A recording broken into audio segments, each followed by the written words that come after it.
विजयनगर साम्राज्य अपनी शान, अपार धन संपत्ति और सांस्कृतिक उपलब्धियों के लिए प्रसिद्ध था। उसके अनेक महान शासकों में राजा कृष्णदेव राय 1509 से 29 ईस्वी सबसे अलग दिखाई देते थे।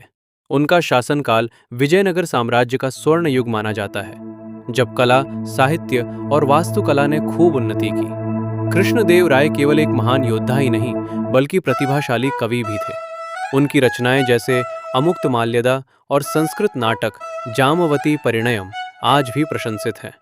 कृष्णदेव राय के दरबार में 8 प्रसिद्ध कवि थे, जिन्हें सामूहिक रूप से अष्टदिग्गज कहा जाता था। इनमें अल्लसानी पेद्दना और तेनाली रामकृष्ण जैसे कवि शामिल थे, जिन्होंने अपनी उत्कृष्ट रचनाओं से साहित्य को समृद्ध किया।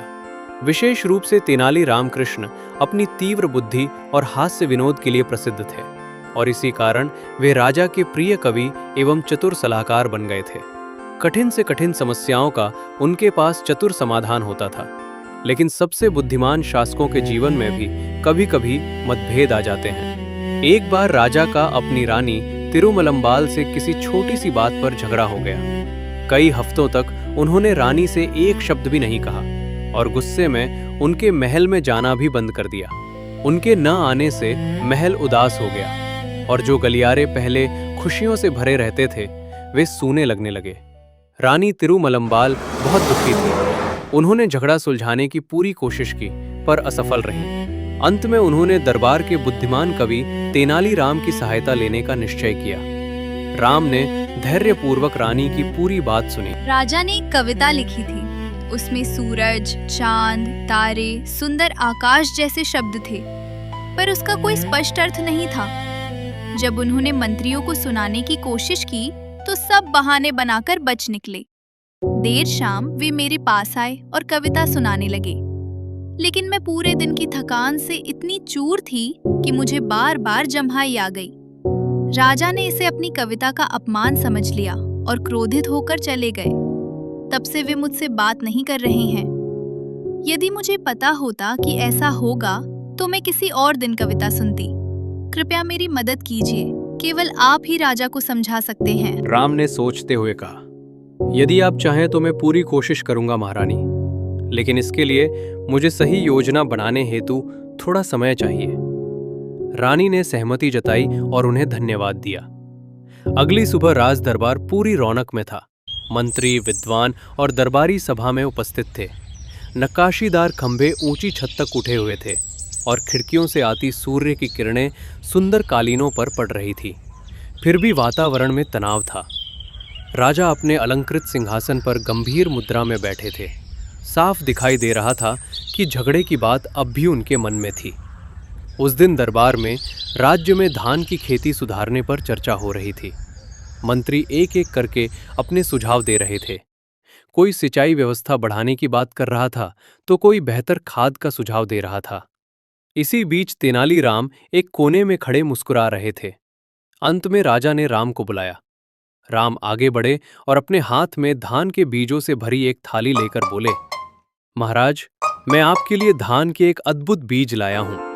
यदि इन्हें बोया जाए तो उपज वर्तमान से 3 गुना अधिक होगी। दरबार में फुसफुसाहट शुरू हो गई। एक दरबारी व्यंग से बोला, लगता है ये जादुई बीज हैं। अब ये कहेंगे कि बिना पानी के भी उग जाएंगे। दूसरा बोला, शायद इन्हें चांद से लाए हैं। पूरा दरबार हंसी से गूंज उठा। राजा ने भौहें सिकोड़ते हुए कहा, यह असंभव लगता है। ऐसी खेती के लिए विशेष मिट्टी, खाद और कीटनाशक चाहिए होंगे। यदि कुछ गलत हो गया तो किसानों को नुकसान उठाना पड़ेगा। राम मुस्कुराए और बोले, ये सही है महाराज, पर असली समस्या बीजों में नहीं, बल्कि उन्हें बोने वाले व्यक्ति में है। दरबार में सन्नाटा छा गया। राजा ने पूछा, बोने वाले व्यक्ति में क्या कमी है? स्पष्ट कहो राम। राम ने चारों ओर देखा और बोले, यदि कोई बीजों को सही ढंग से ना बोए तो अच्छी फसल नहीं मिल सकती, और यदि बीज बोते समय उसे बार बार जम्हाई लेने की आदत हो तो बीज इधर उधर बिखर जाएंगे, है ना? पूरा दरबार हंसी से फूट पड़ा।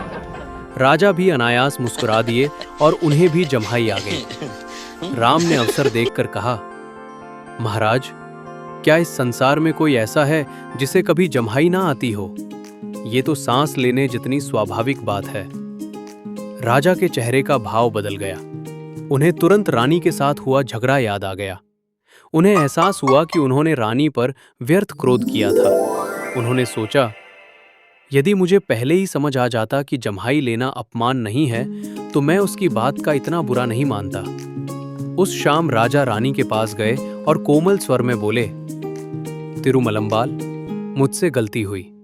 मैंने अति प्रतिक्रिया की। मेरा अहंकार मेरी समझ पर हावी हो गया था। मुझे क्षमा कर दो। रानी मुस्कुराई और बोली, यदि आप चाहें तो हम इस झगड़े को यहीं समाप्त कर दें। मैं आपकी कविता सुनना चाहूंगी। तेनालीराम, जिन्होंने ये मेल मिलाप करवाया था, बहुत प्रसन्न हुए। राजा और रानी ने उन्हें बहुमूल्य उपहार दिए। शाही दंपत्ति का संबंध फिर से मधुर हो गया और महल एक बार फिर हंसी और खुशियों से भर उठा। तो ये थी the wheat that one hearts class 8 की पूरी कहानी हिंदी में। इंग्लिश को इसी तरह इजी वे में समझने के लिए देखते रहिए Amit affection. Learn English with ease.